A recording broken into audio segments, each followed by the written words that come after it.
winning 2 Nobel Prizes along the way. When the UN tapped him to act as director of Project Starcore, it came as a surprise to no one.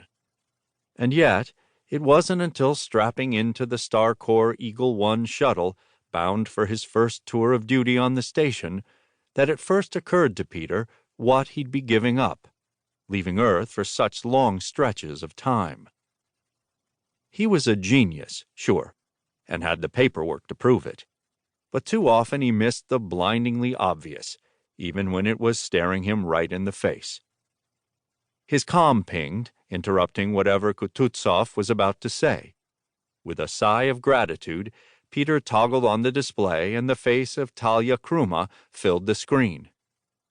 "Yes, Talia?" Peter said. "What is it?" "Something pretty strange, Peter. A ship of unknown design has just popped up in our sensor data." "Where?" Kruma glanced to one side, lips pursed. "It's close."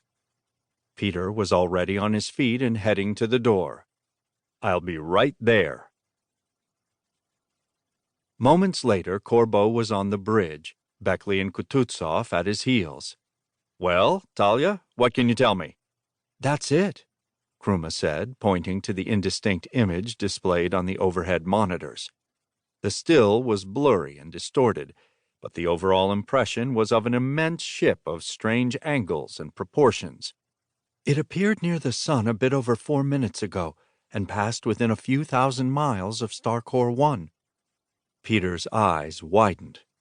"That puts its velocity at a significant fraction of the speed of light." Kruma nodded. "We figure it at just over 0.75 c, Peter, and slowing." "What's its bearing?" Beckley asked, breathless. Kruma glanced over at Alexander Hillary, who was busy collating the most recent data at his station. Hillary looked up, face ashen, and said a single word. "Earth." Second Prologue. "I don't know, Captain. This seems like a real bad idea to me." "Well, Frank, maybe if you didn't drink away what little money you don't lose at cards, you could scrape together enough to buy your own boat, and then you could make the decisions." The crewman shook his head ruefully and left Elidas Forrester in the wheelhouse. It was her boat, and her decision, but the crew was clearly none too happy about it. When Frank had gone, Paolo came in from the deck, carrying a steaming cup of coffee in either hand. Lee gratefully accepted one, her attention still on the far horizon. "Frank's an idiot, Lee, but he's right about this. Let the Coast Guard take care of this mess. Nothing good'll come of us sailing the Devil's Triangle." Lee Forrester had known Paolo since she was a little girl. He and her father had been good friends, and when she'd blown her savings on buying the trawler right out of college, Paolo had been the first to sign on to her crew. He'd been on board ever since, and he knew more about the sea than he could ever teach her. But despite Lee's repeated insistence that there was nothing to the legends of the Bermuda Triangle, other than the periodic eruption of methane hydrate deposits on the ocean floor, affecting the buoyancy of ships and the ability of planes to maintain lift, the old man refused to believe that these waters were anything but cursed. "Heard and understood, Paolo," Lee said with a weary smile. "But my decision stands. We've radioed it in, but if there's somebody left alive from that crash, we'll be able to get to them long before anyone else can."